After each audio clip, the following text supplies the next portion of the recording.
We start with our most prestigious award, the Fantasy MVP, otherwise known as the Alex Ovechkin Award. We named this trophy after the Capital star forward because he led the NHL in fantasy scoring during the 2012-2013 season, which was the first year of DK's existence.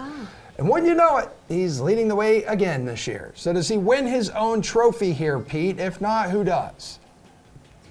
You could certainly make a case to give it to him again, but I'm going with a little guy that's been more surprising, Jonathan Huberdeau, leading the NHL in scoring at the All-Star break with 64 points in 47 games, and then also leading the NHL in assists.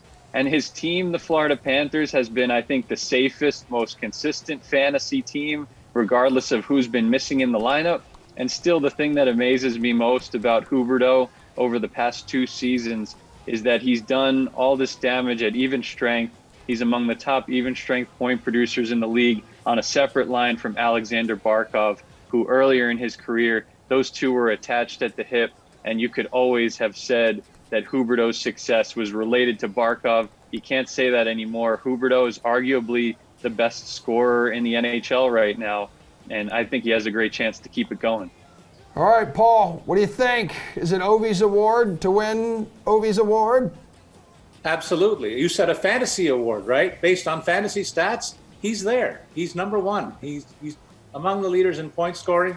He has a wide edge in shots on goal, which is also a factor. 23 shots more than any other forward in the NHL this season. So to me, he's the clear number one with the fantasy impact, and the stats back it all up in the leagues that I play in. Number two, I'll give you the top 5 real quick. Draisaitl, number 2 for me, on the strength of his 31 goals. That gives him the edge, slight though it is, over Connor McDavid, who trails his teammate by 9 goals. They're virtually in step with every other stat. Then number 4 is Austin Matthews on the basis of his goals, his shots on goal, and the fact that he has more blocks than any other guys. And 5th, I rank Chris Kreider, the league's top goal scorer, is 5th because he trails the others by a wide margin in assists and shots on goal.